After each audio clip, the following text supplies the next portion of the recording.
across all of our 4 different locations that we have our teams. That will be roughly 87% of that will go to the services, and the rest, about $200 million, that will stay within U.S. Cyber Command. All right, that's helpful. Thank you. Mr. Bacon, I recognize 5 minutes. Thank you, Mr. Chairman, and appreciate both of you being here, and appreciate your leadership in cyber. A couple of questions for Joe Nakasone. I read that you were recommending the NSA and cyber split sometime in 2020. Is that indeed your position?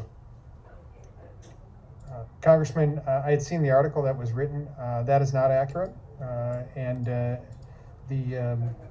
Last year about this time during my confirmation testimony, I had indicated I'd do a 90-day assessment. I did that assessment, provided to the Secretary of Defense and the Chairman. The assessment's classified, so we can talk about it later in closed session, but again, to your point, that was not accurate. And again, the final decision obviously rests with the, Right.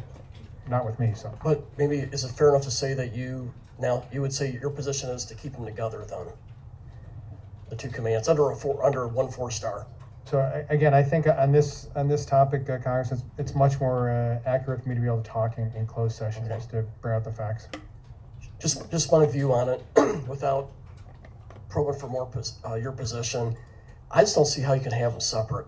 I've worked in this community a little bit with my 30 years in the Air Force, and our cyber teams are a good mix of intelligence and cyber folks that will probe or defend.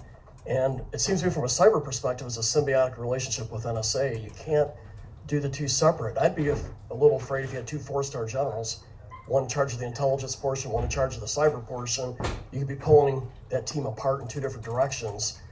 And so I've always been a proponent that you need unified leadership under one 4-star and have the 2 3-stars guiding the 2 different ships. But it just doesn't make sense to me from my experience in there. So I hope, at least my view, or at least my recommendation, would lean towards how we have it. I think we have it right. How many cyber teams do we have? We have 133, Congressman.